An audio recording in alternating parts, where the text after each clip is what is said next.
విషయం ఏంటంటే ఒక్క టవర్కి కూడా సంబంధం లేకుండా ఆకాశం నుంచి డైరెక్ట్గా మనకు ఇంటర్నెట్ మన ఫోన్లకు మనకంటే మన ఫోన్కు ఇంటర్నెట్ డైరెక్ట్ వస్తుందంటే మీరు నమ్ముతారా?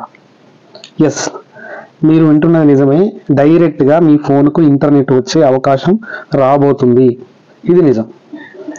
ఎందుకంటే ఎలన్ మస్క్ సంస్థ స్టార్ లింక్, ఎలన్ మస్క్ మనకు తెలుసు, అతనికి సంబంధించిన సంస్థ స్టార్ లింక్ కంపెనీ ఆల్రెడీ ఈ పనిని ఏం చేస్తుందంటే డైరెక్ట్ ఫోన్లకు శాటిలైట్ ద్వారా డైరెక్ట్ టవర్ అంటే ఇంటర్నెట్ మనకు తెస్తుంది అన్నమాట. సో మరి ఆల్రెడీ ఇది అమెరికాలో స్టార్ట్ అయింది, ఇప్పుడు ఇండియాకి కూడా దిగబోతున్నారు. మరి ఇన్ని రోజులు ఇండియాకి రాకపోవడానికి కారణం ఏంటంటే చాలా మీరు యూట్యూబ్లో కానీ న్యూస్లో కానీ మీరు వీడియోస్ చూసి ఉంటారు. ఏంటంటే ఎయిర్టెల్ అండ్ జియో అతిపెద్ద దిగ్గజ సంస్థలు, అంటే మనకు ఇంటర్నెట్ గురించి కానీ లేదంటే టెలికాంలో కానీ దిగ్గజ సంస్థలు ఇవి రానియలేదన్నమాట. సో ట్విస్ట్ ఏంటంటే ఇప్పుడు ఎయిర్టెల్ మరియు జియోతో కలిపి వీళ్ళు మన ఇండియాలోకి ఎంటర్ అవుతున్నారు. ఆల్రెడీ సైనింగ్ ప్రాసెస్ కూడా అంతా అయిపోయింది. సో మీ దగ్గర ఎయిర్టెల్ జియో ఉన్నట్టయితే మీరు కూడా రేపు స్టార్ లింక్ అనేది ఉపయోగించుకునే అవకాశం ఉంటుంది. అంటే దానికి మీకు ఆఫర్ రావచ్చు, లేదంటే వాళ్ళు అందరు కలిసిపోయారు కాబట్టి ఏదైనా ఆఫర్తో పాటు మీరు కూడా దాన్ని ఉపయోగించే అవకాశం కూడా ఉంటుంది. సో ఇది కొందరు ఏమంటున్నారంటే కొందరు ఫుల్ ఫ్రీగా అంటున్నారు, ఫ్రీ కాదు అంటే దానికి కూడా ఇవన్నీ కూడా ఫ్రీయా లేదా ఎట్లా వస్తుంది ఏం కథ అనేది అన్ని విషయాలు ముందు తెలుసుకుందాం. So friends, this is Balaraju Rajaram. మీరు నా ఛానల్కి మొదటిసారి వస్తున్నట్టయితే please kindly subscribe and share my channel. మీరు ఒకసారి సబ్స్క్రైబ్ చేసుకొని షేర్ చేసినట్టయితే అంటే ఇట్లాంటి వీడియోలకు లైక్ షేర్ చేసినట్టయితే చాలా వరకు ప్రమోట్ అవుతుంది, కొంతమందికి ప్రమోషన్ అయ్యి నాకు మోటివేషన్గా ఉంటుంది ఇంకొన్ని వీడియోస్ తీసుకురావడానికి. So please kindly subscribe.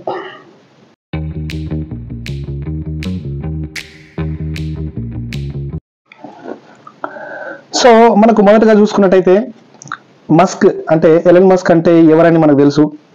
ఆయన ఒక దిగ్గజం. ఏంటంటే టెస్లా కార్లు, టెస్లా అనేది చాలా రకాల products, Tesla car and SpaceX Mars అనే గ్రహానికి వెళ్ళాలని చెప్పేసి స్పేస్ ఎక్స్ అనేది స్టార్ట్ చేసి ఆ ట్రయల్స్ చేస్తున్న ఒక వ్యక్తి అని మనకు తెలుసు. సో ఇతని ముఖ్య ఉద్దేశం ఎలన్ మస్క్ యొక్క ముఖ్య ఉద్దేశం అంటే ప్రపంచంలో ఉన్న ఏ మూలలో ఉన్న వ్యక్తి అయినా కానీ ఇంటర్నెట్ని యాక్సెస్ చేసుకోవాలని ముఖ్య ఉద్దేశం అయినది.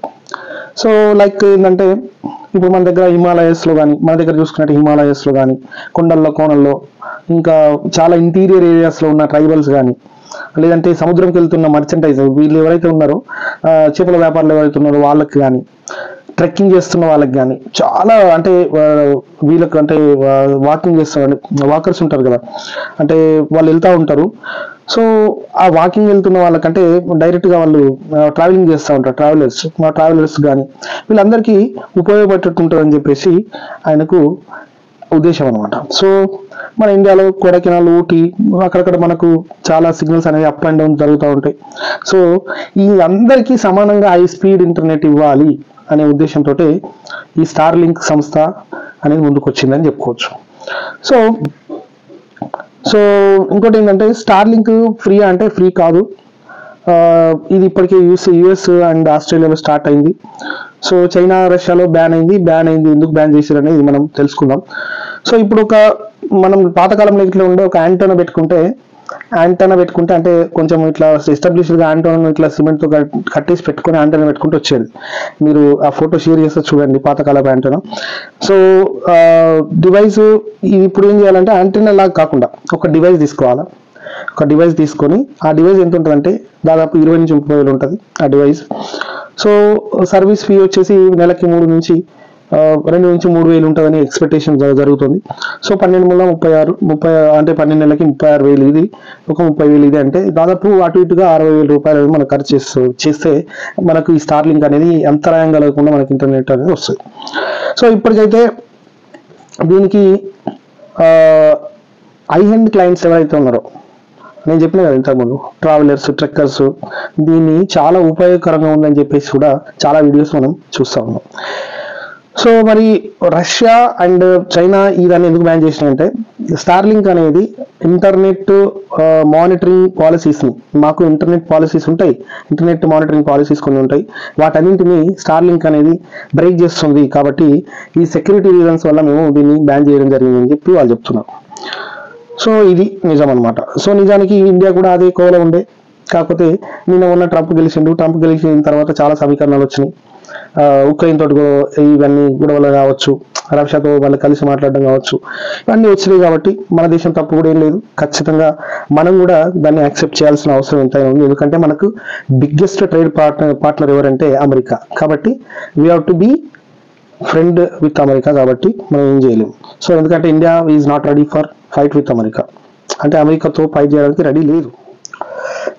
ఈ స్టార్లింక్ దాంట్లో 2 ప్రాబ్లమ్స్ కూడా ఉన్నాయి. ఒకటి ఏంటంటే ఎప్పుడు చూసినా పవర్ ప్లగ్ ఇన్ పెట్టి ఉండాలి. అది పవర్ను క్యారీ చేస్తామా, ఇట్లా బ్యాటరీ తీసుకెళ్తామా, అదంతా సంబంధం లేదు. కాకపోతే పవర్ అనేది ప్లగ్ ఇన్ చేస్తూ ఉండాలి. అదొక దిశలో పెట్టి ఉంస్తేనే దానికి సిగ్నల్స్ వస్తూ ఉంటాయి. ఇంకోటి క్లౌడ్ వచ్చినప్పుడు, క్లౌడ్స్ వచ్చినప్పుడు ఈ కనెక్షన్ అనేది కొంచెంగా అంటే రిస్ట్రిక్ట్ అయ్యే అవకాశం ఉందన్నమాట. ఈ కనెక్షన్ అనేది అంతరాయం కలిగే అవకాశం ఉంది. సో నెక్స్ట్ వచ్చేసి why Airtel Jio they are నా అసలు ఈ పార్ట్నర్స్ అయ్యి జస్ట్ వాళ్ళు దేనికోసం అంటే ఈ లాంచింగ్ పార్ట్నర్స్ అనమాట. ఎలన్ మస్క్ వచ్చేసి ఊరుకు ఇప్పుడు ఎయిర్టెల్ జియో ఎక్కడ పోయినా కానీ ఒక సెల్ ఉందంటే దాంట్లో ఎయిర్టెల్ జియో సిమ్లు ఈజీగా ఉంటాయి అందరికీ.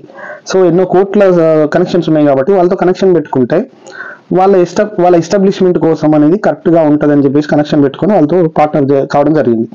ఇప్పటికి కూడా మనం దేశంలో చాలా పెద్ద పెద్ద వనాలు, ఇప్పుడు తెలుగు రాష్ట్రాల్లో చూసుకున్నట్టయితే రంపచోడపురం కావచ్చు, ఆసిఫాబాద్ అడవులు కావచ్చు, ఇంకా పెద్ద అంటే అరణ్యం ఇటు ఉన్న నాగర్ కర్నూలు అరణ్యం అటు అవన్నీ కావచ్చు. సో ఇక్కడ ఉన్న అన్ని వాళ్ళు అట్లాంటి వాళ్ళు ఏంటంటే ఒక భారతదేశంలో మొత్తం కలిపి 20 కోట్ల జనాలకు ఇంకా ఇంటర్నెట్ యాక్సెస్ అనేది లేదు అని చూపుతున్నాయి అనమాట. అంటే లెక్కలు చూపుతున్నాయని తెలుస్తుంది ఇది. సో కాస్ట్ వరకు చూసుకున్నట్టయితే కాస్ట్ ఇప్పుడు మనకు ఇంత ఫీ అనేది ఎక్కువ కట్టాల్సి వస్తుంది, ఎస్టాబ్లిష్మెంట్ కాస్ట్ కూడా ఎక్కువ ఉంది. కానీ సో ఇదంతా కూడా మనకు రాను ఇప్పుడు ఇవి కూడా ఫస్ట్ కాస్ట్లీగా ఉండే కాబట్టి రాను దాన్ని కూడా తగ్గే అవకాశం ఉందని చెప్పేసి కూడా చర్చ జరుగుతుంది అనమాట.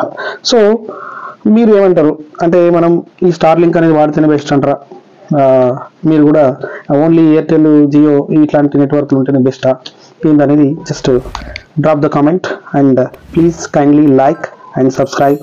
Signing off for next video. Bye bye.